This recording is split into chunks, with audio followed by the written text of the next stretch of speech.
Hello student, कैसे हो आप लोग। स्टूडेंट, आज की इस वीडियो में हम बात करने वाले हैं क्लास 12 हिंदी के मॉडल पेपर के बारे में, यानी बोर्ड एग्जाम के द्वारा जारी किया गया ये 2023 का मॉडल पेपर है। इस मॉडल पेपर को आज हम पूरा सॉल्व करने वाले हैं। बोर्ड एग्जाम में याद रखिएगा, आप इसी प्रकार से पेपर आपका आएगा, इसी स्ट्रैटेजी से आएगा जो कि यूपी बोर्ड द्वारा जारी किया गया ये मॉडल पेपर 2023 क्लास 12 हिंदी वालों के लिए है। तो ये पूरा मॉडल पेपर आज हम आपको क्वेश्चन विथ आंसर सॉल्व करके दिखाएंगे कि किस प्रकार से आपको बोर्ड एग्जाम में भी इसको हल करना है। इसी प्रकार से आपको हल करना है ताकि आपको बोर्ड एग्जाम में 100 में से 100 मार्क्स है पूरा मिल सके। तो चलिए स्टार्ट करते हैं आज का ये वीडियो। देखिए, 3 घंटा समय आपको पता ही होगा, क्लास 12 जो हिंदी के छात्र होंगे उन्हें पता होगा कि समय आपको पता होगा 3 घंटा 15 मिनट दिए जाते हैं हर विषय में, वो चाहे हाई स्कूल में हो या इंटर में हो। सभी आपको समय 3 घंटा 15 मिनट दिए जाते हैं। 15 मिनट आपको पेपर को सॉल्व करने, प्रारंभ में लिखा है कि नोट में कि प्रारंभ में 15 मिनट परीक्षार्थियों को प्रश्न पत्र पढ़ने के लिए निर्धारित होता है। उसके बाद में इन प्रश्नों को 2 खंडों में बांटा गया है, खंड का खंड खा, यानी दोनों में सेक्शन ए सेक्शन बी में डिवाइड किया गया है। तो देखिए, पहले हम स्टार्ट करेंगे खंड का से। आप देख सकते हैं 100 नंबर का पूर्णांक है। तो देखिए, जो पहला प्रश्न है आपका हिंदी का, पूरा हम मॉडल पेपर को सॉल्व करने वाले। इसी बात पर वीडियो को लाइक कीजिएगा, शेयर जरूर कीजिएगा। चलिए देखते हैं। पहला जो प्रश्न है, उक्त व्यक्ति प्रकरण के रचनाकार कौन है। आपके पास 4 विकल्प है। सिर्फ जिस प्रकार से आपको बोर्ड एग्जाम में 4 विकल्प दिए जाते हैं, हमने भी आपको 4 विकल्प दिया है। आप देख सकते हैं बड़े ही आसानी से इसका राइट आंसर आपको बताना है। तो ऑब्जेक्टिव क्वेश्चन आपका 10 मार्क्स का, यानी 10 नंबर का पूछा जाता है। एक नंबर का आपका प्रत्येक क्वेश्चन होता है। तो देखिए, जो उक्त व्यक्ति प्रकरण के रचनाकार, इसमें आपका हो जाएगा सेकंड वाला, यानी दूसरा हो जाएगा दामोदर शर्मा जी हो जाएंगे उक्त व्यक्ति प्रकरण रचनाकार, यानी जो इनकी रचनाएं हैं दामोदर शर्मा जी की, वो उक्त व्यक्ति प्रकरण है। चलिए देखते हैं। दूसरा आपका है खा नंबर, भारतेंदु युगी की पत्रिका है, यानी जो भारतेंदु युगी की पत्रिका है वो कौन है। आप देख सकते हैं पहला आपका है कवि वचन सुधा, दूसरा है सरस्वती, तीसरा मर्यादा, या चौथा हंस। तो देखिए, दूसरा जो आप देख सकते हैं 10 क्वेश्चन पूछे जाएंगे। जिस प्रकार से आपको याद रखें सेक्शन ए सेक्शन बी, तो 5 क्वेश्चन यदि आपका सेक्शन ए से पूछा जाएगा तो 5 क्वेश्चन आपका सेक्शन बी से। तो यानी खंड का खंड खा दोनों भी इसमें आपका इस प्रकार से लगा रहेगा, यानी खंड का भी क्वेश्चन पूछा जाएगा, खंड खा का भी। तो देखिए, जो भारतीय दुखी की पत्रिका है बेसिकली वो आपकी हो जाएगी कवि वचन सुधा। इनमें से पहले का आपका, दूसरे का जो भारतीय दुखी की पत्रिका है वो भारत कवि वचन सुधा हो जाएगी। युग की जो भारतीय, यानी भारतीय हरिश्चंद्र की जो युग की कविता पत्रिका है वो कवि वचन सुधा है। उसके बाद में तीसरा गा है कि हिंदी गद्य साहित्य के द्वितीय उत्थान का प्रारंभ हुआ। तो जो हिंदी गद्य साहित्य के द्वितीय उत्थान का प्रारंभ हुआ सभी को पता होगा, लेकिन इसमें जो चारों ऑप्शन है वो गलत है। मैं आपको बता दूं, इनमें चारों ऑप्शन गलत हो जाएगा। लेकिन इनमें से 1950 से 1975 तक लागू किया गया था, लेकिन इसमें जो है इसमें सेकेंड वाला आपका राइट आंसर हो जाएगा। जो हिंदी गद्य साहित्य के द्वितीय उत्थान हुआ था वो 1900 में मान लिया जाएगा, क्योंकि 1950 और 1975 के बीच में लागू किया गया था।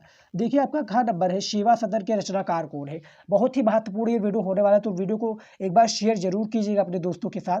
घ नंबर है कि सेवा सदन के जो रचनाकार है वो कौन हो जाएंगे। पहला आपका हो जाएगा जैनेन्द्र, दूसरा आगे, तीसरा आपका प्रेमचंद, चौथा हरीश कृष्ण प्रेमी। तो देखिए, जो इनमें सेवा सदन के रचनाकार होंगे, जिसने पढ़ा होगा उन्हें पता होगा कि प्रेमचंद इनमें से राइट आंसर हो जाएंगे। चौथे का आपका सी हो जाएगा प्रेमचंद, इसके सही उत्तर। उसके बाद में आपका अड़ा नंबर है कि हिंदी की प्रथम आधुनिक कहानी होने का जो श्रेय जाता है किससे जाता है। जो हिंदी के प्रथम आधुनिक होने का कहानी का श्रेय, तो इसमें काफी स्टूडेंट घबरा गए होंगे। तो इसमें देखिए, हिंदी का जो प्रथम कहानी होने का श्रेय दिया जाता है, उनके रचनाकार होते हैं। तो देखिए, इनमें से मैं बता दूं, इनमें से आपका जो अड़ा नंबर है इनमें से आपका बी हो जाएगा किशोरी लाल गोस्वामी को हिंदी का प्रथम आधुनिक कहानी का होने का जो श्रेय जाता है बेसिकली इन्हीं को ही जाता है। उसके बाद में अब बात करेंगे प्रश्न 2 के बारे में, यानी प्रश्नोत्तर नंबर 2 के बारे में। प्रश्नोत्तर नंबर 1 का हमने पूरा सॉल्व कर दिया, जो कि आपका खंड का था। अब हम बात करेंगे प्रश्नोत्तर 2 जो खंड खा से रिलेटेड है प्रश्न, ये बहुविकल्पी। तो देखिए, आदिकाल का ग्रंथ नहीं है, यानी जो आदिकाल का ग्रंथ है ये नहीं है। ये किससे नहीं है। ए आपका कीर्तिलता से, बी विशल देव रासो से, तीसरा आपका आल्हा खंड से, या आपका चौथा है पद्मावत से। तो जो आदिकाल का ग्रंथ नहीं, इसमें नहीं की बात हो रही है, तो इसमें जो आपका सही होता हो जाएगा। देखिए, तो इनमें से जो आपका का हो जाएगा इसका, तो डी हो जाएगा पद्मावत, यानी आदिकाल का ग्रंथ नहीं है। इनमें से आपका हो जाएगा डी पद्मावत, इसका राइट आंसर हो जाएगा। उसके बाद में देखिए, प्रश्नोत्तर नंबर 2 का खा है कि अष्टछाप के कवियों का संबंध है भक्तिकाल की किस शाखा से। राम भक्त शाखा से, ज्ञानेश्वरी शाखा से, प्रेमासरी शाखा से, या कृष्ण भक्त शाखा से। तो ये आपने पढ़ा होगा। तो देखिए, अष्टछाप के जो कवियां हैं ये भक्तिकाल की किस शाखा से, तो कृष्ण भक्त शाखा से आपके चौथा हो जाएगा, यानी खा का चौथा आपका हो जाएगा कृष्ण भक्त शाखा, इसके सही उत्तर। गा नंबर है श्रृंगार और वात्सल्य रस के अमर कवि है, यानी जो श्रृंगार और वात्सल रस के जो अमर कवि है, एक नंबर का आपका ये प्रश्न है। एक एक नंबर वाला आपका सभी प्रश्न बहुत ही महत्वपूर्ण है, इंपॉर्टेंट है। यदि आपने हमारा हिंदी का ऑब्जेक्टिव क्वेश्चन का वीडियो नहीं देखा है तो आपको लिंक डिस्क्रिप्शन में मिल जाएगा, आप देख सकते हैं। नहीं तो आप हमारे चैनल पर विजिट कर देंगे, बहुत सारी वीडियो आपको मिल जाएंगे जो कि बोर्ड की तैयारी के लिए आपकी बहुत ही महत्वपूर्ण वो सभी वीडियो है। तो जो श्रृंगार और वात्सल रस के जो अमर कवि है वो आपके हो जाएंगे केशव। देखिए तो इसमें केशव ना कबीर और ना ही कविवर बिहारी, इनमें से आपका तीसरा हो जाएगा सूरदास जी, जो श्रृंगार और वात्सल रस के अमर कवि माने जाते हैं। देखिए चौथा आपका है घ नंबर चाँद का मुंह टेढ़ा। चाँद का मुंह टेढ़ा रचना विधा है, यानी किस रचना विधा है, काव्य है, उपन्यास है या निबंध है या कहानी है। तो जो चाँद का मुंह टेढ़ा है वो रचना है काव्य है, यानी काव्य आपका इस पे हो जाएगा सही उत्तर। याद रखिएगा जो चाँद का मुंह टेढ़ा है बेसिकली वो काव्य के अंदर शामिल होगा। देखिए अब हमारा आड़ा नंबर है यानी पांचवा क्वेश्चन प्रश्नोत्तर नंबर 2 का, कबीर वाणी के डिक्टेटर है, यानी कबीर वाणी के डिक्टेटर है क्या, कौन है ये बता रहा है आपको, ये कथन किसका है, ये कौन है। ये आपका आचार्य हजारी प्रसाद द्विवेदी जी, दूसरा आपका जयशंकर प्रसाद जी, तीसरा है रामचंद्र शुक्ल जी या चौथा नंदू दुलारी वाजपेयी। तो इनमें से जो कबीर वाणी के डिक्टेटर है उनमें से हम बता दूं आपका ए हो जाएगा आचार्य हजारी प्रसाद द्विवेदी जी, इसके सही उत्तर हो जाएंगे, इसका राइट आंसर ये हो जाएगा। तो ये हिंदी का कुछ 10 इंपॉर्टेंट प्रश्न था, जो 5 आपका खंड खा से था और 5 खंड का से था। तो ये आपका 5 यही 10 नंबर इसमें क्लियर हो गया। अब हम बात करेंगे प्रश्नोत्तर नंबर 3 के बारे में, यह प्रश्न नंबर 3 के बारे में, जो कि बताया जा रहा है कि निम्नलिखित पद गद्यांश के संदर्भ से देते हुए, यानी निम्नलिखित गद्यांश के संदर्भ देते हुए किसी एक के नीचे दिए गए प्रश्नों का आपको उत्तर देना है। तो देखिए 10 नंबर का आपका गद्यांश पूछ लिया जाएगा, जो क्लास 12 के हिंदी के छात्र होंगे उन्हें पता होगा। प्रत्येक क्वेश्चन आपका 2 नंबर का होगा, 5 क्वेश्चन पूछा जाएगा गद्यांश में, तो 10 नंबर आपका क्लियर हो जाएगा। तो देखिए किस प्रकार से क्वेश्चन पूछे जाते हैं मैं आपको दिखा दूं। पहला प्रश्न आपका देख सकते हैं, प्रस्तुत गद्यांश के पाठ और लेखक का नाम बताना, यानी जो ये गद्यांश है इसके जो पाठ और लेखक, यानी इसके लेखक कौन है, पाठ क्या क्या नाम था, ये जो गद्यांश है किससे किस पाठ से लिया गया है। तो प्रस्तुत जो आप पढ़ेंगे पहले तब आपको पता चल जाएगा, नहीं तो आपने देखा होगा या याद किया होगा तो आपको पता चल जाएगा कि इस लेखक से लिए गए हैं, इसके चैप्टर का नाम ये है, इसके कवि ये है या इसके लेखक ये है। देखिए जंगल में जिस प्रकार अनेक लता वृक्ष और वनस्पति अपने अद्भुत भाव से उठते हुए पारस्परिक सम्मिलित से अवरोधी स्थिति प्राप्त करते, उसी प्रकार राष्ट्रीय जन अपनी संस्कृतियों के द्वारा एक दूसरे के साथ मिलकर राष्ट्र में रहते हैं। अब देखिए राष्ट्र का यहाँ पर एग्जाम्पल हो रहा था, ये आपका फर्स्ट चैप्टर हो जाएगा राष्ट्र का स्वरूप, जिसके जो लेखक हैं वासुदेव शरण अग्रवाल जी हो जाएंगे। तो आप देख सकते हैं इनमें से आपका हमने बता दिया जो इसके पाठ और लेखक का नाम, तो आपका 2 नंबर तो तुरंत पक्का हो गया।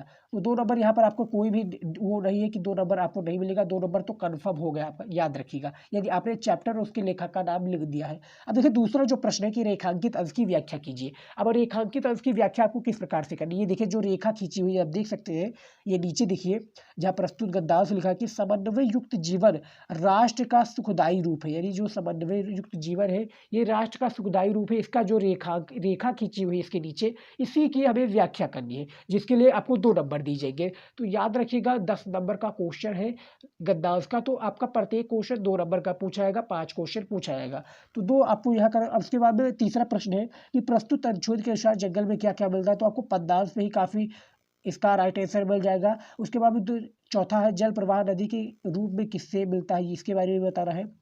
पांचवा है राष्ट्रीय जीवन के अनेक विधियां राष्ट्रीय संस्कृति से क्या प्राप्त कर रही है, इसके बारे में बता रहा है। अब देखिए यहाँ पर अथवा लगकर आ गया क्वेश्चन, यानी अथवा चाहे आप ये राष्ट्र का स्वरूप वाला कीजिए, चाहे इसके नीचे वाला आप ये कर सकते हैं, जो नीचे वाला इसका है इसका भी आप कर सकते हैं। तो अथवा लगा, दोनों में आपको वो दिया गया है, यानी दोनों में आप क्या क्या एक चूज करने वाला, चाहे आपको आगे वाला करना है चाहे पीछे वाला करना है। 10 नंबर आपको तो लेना ही लेना है, आपको 10 नंबर दिए जाएंगे यदि आप दोनों में से चाहे जो कर दे, याद रखिएगा। अब हम बात करेंगे प्रश्नोत्तर नंबर 4 के बारे में, यानी प्रश्न 4 के बारे में क्या कह रहा है कि पद्यांश पर आधारित निम्नलिखित प्रश्नों के उत्तर लिखिए, जिनके लिए भी आपको 10 नंबर दिए जाएंगे। इसमें भी वही सेम सिमिलैरिटी हो जाएगी, बस इसमें कवि और इसमें क्या शीर्षक का नाम आ जाएगा, यानी कवि और उसके शीर्षक का नाम आ जाएगा। याद रखिएगा, देखिए प्रस्तुत पद्यांश के पाठ और कवि का नाम लिखिए या शीर्षक का नाम लिखिए। पाठ व कवि, पाठ व शीर्षक दोनों एक ही, याद रखिएगा। तो कवि और इसके प्रस्तुत पद्यांश हो जाएंगे, दोनों में खंड का खंड खा का, जो खंड खा और खंड का दोनों में इसमें डिवाइड है, याद रखिएगा।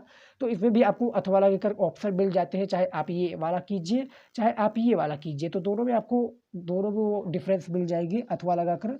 अब हम बात करेंगे प्रश्न नंबर 5 के बारे में कि निम्नलिखित किसी एक लेखक का जीवन परिचय देते हुए उनकी कृतियों का उल्लेख कीजिए। तो 80 शब्दों में आपको लिखना है। 3 पूछे गए हैं वासुदेव शरण अग्रवाल जी, पंडित दीनदयाल उपाध्याय जी और प्रोजी सुंदर रेड्डी जी, जिनके लिए आपको 5 नंबर दिए जाएंगे। इन्हीं सभी का जीवन परिचय आपको हमारे चैनल पर मिल जाएगा, आप जाकर वहां से आसानी से देख सकते हैं।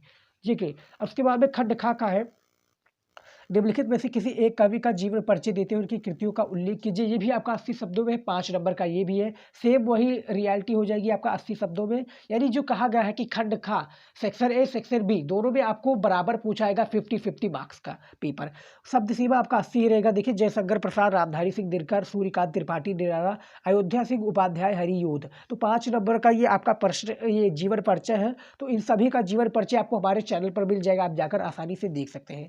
उसके बाद में 6 नंबर प्रश्न है, कहानी तत्वों के आधार पर पंचलाइट अथवा बहादुर कहानी का समीक्षा कीजिए। ये भी आपका 80 शब्दों में है। अथवा लगाकर है, चाहे कहानी कीजिए, आप कर्मनाशा की हार कीजिए।